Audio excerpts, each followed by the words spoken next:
أعلن الديوان الملكي الهاشمي عن موعد عقد قيران ولي العهد الأردني الأمير الحسين بن عبد الله الثاني على الآنسة رجوى خالد السيف في الأول من يونيو المقبل. وستعقد مراسم عقد القيران في قصر زهران، وبعدها يتوجه الموكب إلى قصر الحسينية، حيث سيقام حفل استقبال ومأدبة عشاء. كما سيكون هنالك حفل استقبال ومأدبة عشاء مغلقين خاصة، وذلك بالإعلاميين. وفتح الديوان الملكي باب التسجيل وسائل الإعلام العربية والأجنبية الراغبة بتغطية فعاليات عقد القيران. وأشار الديوان الملكي إلى أنه سيتم إصدار عدد محدود من التصاريح بالنظر إلى محدودية المواقع المتاحة. ونوه الديوان بأنه يوم 23 من مايو الجاري هو آخر موعد لتقديم طلبات الاعتماد، وسيتم إبلاغ الإعلاميين الذين ويتم اعتمادهم بمواعيد تسليم التصاريح ومكانها من خلال البريد الإلكتروني.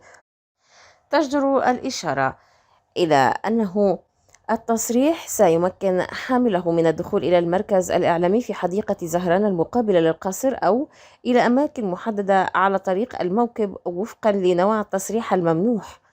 رجوى بنت خالد بن مساعد آل سيف 28 إبريل 1994 هي مهندسة معمارية سعودية وخطيبة ولي العهد الأردني الأمير الحسين بن عبد الله الثاني. ولدت في الرياض في 28 إبريل من عام 1994.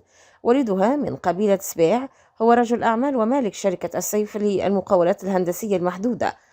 ولدت في الرياض في تاريخ 28 إبريل 1994. والدها هو خالد بن مساعد بن سب بن عبد العزيز وهو رجل أعمال ومالك شركة السيف للمقاولات. ووالدته هي عزة بنت نايف بن عبد العزيز بن أحمد السديري.